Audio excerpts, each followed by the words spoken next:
런던 내셔널 갤러리 무려 2,300점이 넘는 서양 미술 걸작이 한자리에 모여 있죠. 와, 정말 어마어마한데요. 막상 가보면 대체 어디서부터 봐야 하지? 하고 막막해지기 십상이에요. 하지만 걱정 마세요. 바로 그래서 저희가 있잖아요. 지금부터 딱 5분. 저만 따라오시면 내셔널 갤러리의 핵심만 쏙쏙 골라보는 아주 특별한 투어를 하게 되실 겁니다. 자, 그럼 한번 시작해 볼까요? 자, 우리가 함께할 여정은 이렇습니다. 먼저 완전히 새로워진 세인즈버리 윙에서 출발해서요. 르네상스 시대 걸작들을 만나볼 거예요. 그리고 네덜란드 거장들이 숨겨놓은 비밀을 살짝 엿보고 영국 미술의 심장부도 가볼 거고요. 스페인의 뜨거운 열정과 논쟁을 느낀 다음 대망의 피날레, 우리 모두가 사랑하는 반고흐를 만나러 갈 겁니다. 기대되시죠? 네, 우리의 첫걸음은 바로 여기, 세인즈버리 윙에서 시작합니다. 이곳이 최근에 완전히 새롭게 탈바꿈해서요, 훨씬 더 환하고 방문객을 반겨주는 그런 멋진 공간이 됐습니다. 이 변화가 진짜 드라마틱해요. NG200이라는 큰 프로젝트의 일부였는데 예전에는 여기가 좀 답답하고 동선도 헷갈렸거든요. 그런데 리모델링을 하면서 어두컴컴했던 유리는 싹 걷어내고 천장을 높여서 와, 지금은 자연광이 쏟아져 들어오는 아주 개방적인 공간이 됐어요. 그래서 이제 여기가 모든 관람객을 맞이하는 내셔널 갤러리의 공식적인 얼굴이 된 거죠. 자, 이제 멋진 건축물 구경은 이쯤 하고 진짜 주인공인 예술 작품을 만나러 가볼까요? 이 세인즈버리 윙에는요, 내셔널 갤러리 소장품 중에서 가장 오래된 작품들이 있어요. 바로 서양 미술의 뿌리라고 할 수 있는 초기 르네상스 시대의 명작들이죠.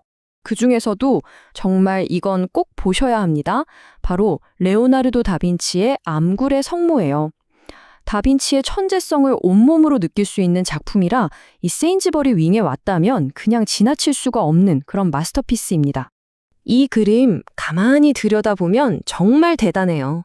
빛과 그림자를 기가 막히게 사용한 거 보이시죠? 이게 바로 키아로스쿠로 기법인데 정말 압권입니다. 그리고 재밌는 사실은 이 그림이 파리 루브르에 있는 거랑 한 쌍, 그러니까 버전이 2개라는 거예요. 또 하나, 저기 천사가 손가락으로 무언가를 가리키고 있잖아요? 저게 나중에 추가된 부분이라는데 그래서 그림이 더 신비롭게 느껴지죠? 심지어 그림 속에 있는 식물들 하나하나까지 식물학적으로 완벽하게 그렸다고 하니 다빈치가 얼마나 대단한 관찰력의 소유자였는지 알 수 있습니다. 좋습니다. 르네상스 시대의 감동을 뒤로 하고 이제 다음 장소로 가볼까요? 16번 방으로 이동해서 이번엔 네덜란드 거장들이 숨겨놓은 비밀을 한번 캐보겠습니다. 17세기 네덜란드에서 아주 유행했던 아늑한 실내 풍경화들, 그 안에 어떤 이야기들이 숨어 있을지 정말 궁금하지 않으세요? 그리고 바로 이 방에 그 유명한 요하네스 베르메르의 작품이 있습니다. 제목은 버지널 앞에 서 있는 여인. 베르메르라는 화가 평생 그린 그림이 정말 몇 점 안 되거든요. 그래서 그가 남긴 작품은 하나하나가 보석처럼 귀합니다. 이 그림, 그냥 예쁜 여인을 그린 게 아니에요. 온통 비밀스러운 상징으로 가득 차 있거든요. 자, 보세요. 여인이 우리를 똑바로 쳐다보고 있죠? 마치 그림 밖으로 말을 거는 것 같아요. 그리고 저기 앞에 있는 빈 의자, 누군가를 기다리는 것 같지 않나요? 어쩌면 바로 당신을요. 벽에 걸린 큐피드 그림은 또 진실한 사랑을 뜻하고요. 당시 네덜란드에서는 음악을 연주하는 장면이 곧 사랑의 신호이기도 했답니다. 정말 로맨틱하죠? 자, 아늑한 네덜란드의 실내에서 나와서 이번에는 탁 트인 영국의 풍경 속으로 들어가 볼까요?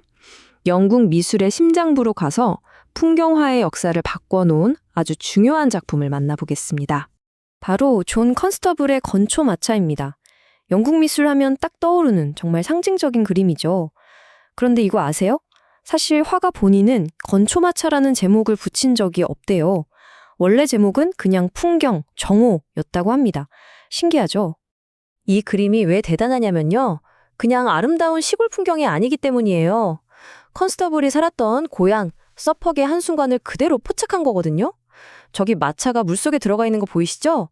그냥 강 건너는 게 아니라 더운 여름날에 나무 바퀴를 물에 적셔서 팽팽하게 만들려는 아주 현실적인 생활의 지혜를 담고 있는 장면이에요.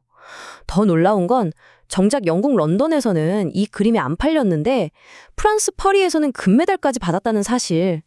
해외에서 먼저 그 가치를 알아본 셈이죠.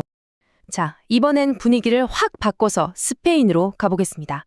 이곳에서는요, 아름답지만 동시에 아주 격정적이고 파란만장한 사연을 가진 논란의 중심에 섰던 한 작품을 만나게 될 겁니다. 바로 디에고 벨라스케스의 로크비 비너스입니다. 스페인 최고의 화가로 꼽히는 벨라스케스가 남긴 단 하나뿐인 여성 누드화예요. 그래서 더 유명하고 또 그만큼이나 험난한 세월을 겪었습니다. 이 그림이 겪은 일들을 보면 정말 영화 같아요. 17세기에 스페인에서 탄생해서 1906년에 이곳 내셔널 갤러리에 오게 되죠. 그런데 평화도 잠시 1914년에 여성 참정권을 주장하던 운동가가 고기 써는 칼로 이 그림을 공격하는 충격적인 사건이 벌어집니다. 그리고 세월이 한참 흘러 2023년에는 환경운동가들의 시위 대상이 되기도 했어요. 정말 순환의 역사죠. 대체 왜 그랬을까요? 당시 그림을 훼손했던 메리 리처드스는 이렇게 말했습니다. 정부가 현대사에서 가장 아름다운 인물 팽크허스트 부인을 파괴하고 있기에 그에 대한 항의로 신화 속 가장 아름다운 여성의 그림을 파괴하려 했다. 와, 이 한 문장이 예술작품이 어떻게 사회적, 역사적 외침의 도구가 될 수 있는지를 정말 강렬하게 보여주지 않나요? 자, 이제 드디어 우리 투어의 대미를 장식할 시간입니다. 아마 내셔널 갤러리에서 가장 많은 사람들이 보고 싶어하는 작품이 아닐까 싶은데요. 43번 방, 이곳에서 우리 모두를 기다리는 아주 특별한 만남이 있습니다. 네, 맞습니다. 빈센트 반 고흐의 해바라기입니다. 전 세계에 딱 5점 있는 해바라기 연작 중 하나가 바로 여기에 있는 거죠. 정말 세상에서 가장 사랑받는 그림이라고 해도 과언이 아닐 거예요. 이 그림 앞에 서면 뭔가 에너지가 확 느껴지지 않으세요? 그 비밀은 바로 임파스토 기법에 있습니다. 이게 뭐냐면 물감을 그냥 튜브에서 짜서 바르듯이 아주 두껍게 칠하는 거예요. 그래서 붓자국이나 나이프 자국이 그대로 남아서 그림이 살아 움직이는 듯한 질감을 만들어내는 거죠. 사실 이 해바라기에는 정말 많은 이야기가 담겨 있어요. 원래는 친구인 화가 폴 고갱이 자기 집에 온다고 해서 환영의 의미로 방을 장식하려고 그린 거래요. 우정의 상징이었던 거죠. 하지만 그게 다가 아닙니다. 활짝 핀 꽃부터 시들어가는 모습까지 모두 담아서 삶과 죽음의 순환을 보여주기도 해요. 그리고 고흐 스스로 해바라기는 바로 나 자신이다 라고 말했을 정도로 이 꽃은 그의 분신과도 같았습니다. 와, 르네상스 시대부터 후기 인상파까지 여러분은 지금 저와 함께 무려 500년의 미술사를 단숨에 여행하신 겁니다. 정말 대단한 여정이었죠? 자, 이렇게 대표작들을 훑어봤으니 이제 진짜 시작입니다. 여러분의 마음을 사로잡을 단 하나의 작품, 여러분만의 최애 작품을 찾아보세요. 오늘 제가 안내해드린 건 여러분이 내셔널 갤러리에서 펼칠 위대한 모험의 작은 시작점일 뿐이니까요. 자, 이제 여러분의 차례입니다. 만약 내셔널 갤러리에 가신다면 어떤 작품 앞에 가장 먼저 서고 싶으신가요? 그 답은 이제 직접 찾아보시길 바랍니다.